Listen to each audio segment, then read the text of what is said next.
why your loops are boring. Welcome everyone, I'm Miki from Loop Connection, the wildest live looping band of the web and the creator of Live Looping 101, the course to help you master the loop station that will skyrocket your live looping skills and you will become basically a professional live looper like me. Link in description. The prices are going up on 11th of October. It's the last day, so if you want to become a professional live looper, grab it before it's too late. Alright, link in description. And today we're gonna talk about why your loops are boring. So I already talked about in another video about overdub mode, playback mode, alright. There was this like fight between people who told her, oh no, playback mode is better, overdub mode is better, whatever. If you don't know what playback mode, overdub mode, search the video, you find it on my channel, alright. But anyway, I already talked about in that video and I'm gonna talk about more specifically in this one.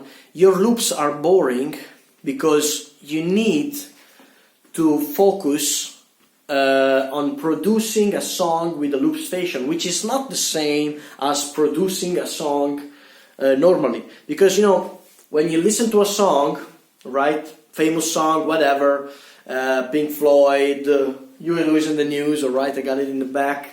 There's like the intro, the verse, the chorus, bridge, solo, chorus and fade out or whatever. This is the typical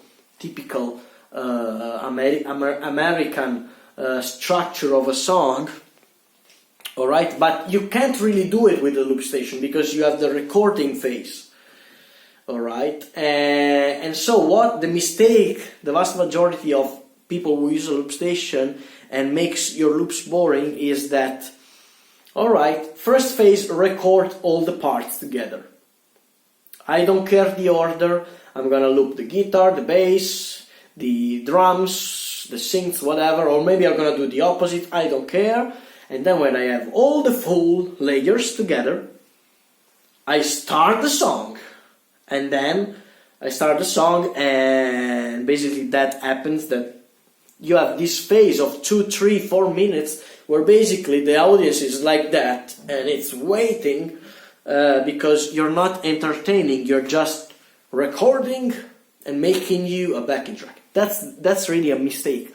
That's really an incredible mistake that many people do, and there's a solution to that. The solution is produce the song, produce your loops like a song, but you need to focus also on the recording side, alright? So instead of rushing, for example, people rushing, like, alright, now I have 30 seconds to play the drums.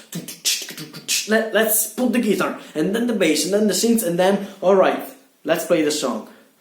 Right? No, that's not good. You need to start with a single loop. You start with a single loop, alright, and then maybe you jam a little bit, you recall the hook that is gonna be on the verse, alright, or maybe you sing the verse without this is just idea that I tell you. For example, sometimes I do this with I think The Power of Love or Seven Nation Army also, that I lay a bunch of loops, alright, so basic guitar and maybe the hi-hat with my vocals, beatboxing, and then I sing the verse.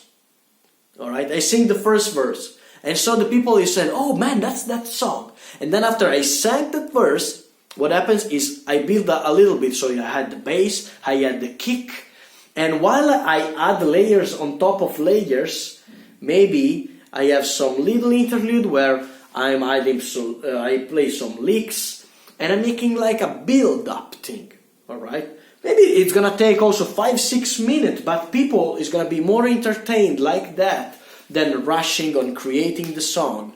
Alright? This is really what makes your song boring, because people think, if I take it too long, people will get bored.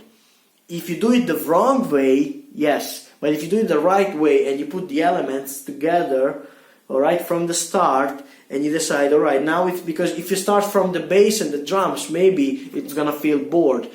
If you notice, I rarely loop all the drums at once. If you watch my video, I can do it with my keyboard, alright? Just, alright, I can do it. But maybe I add the kick first, or the hi-hat, or the snare, whatever, and I have this production in my mind, alright? You need to produce the song.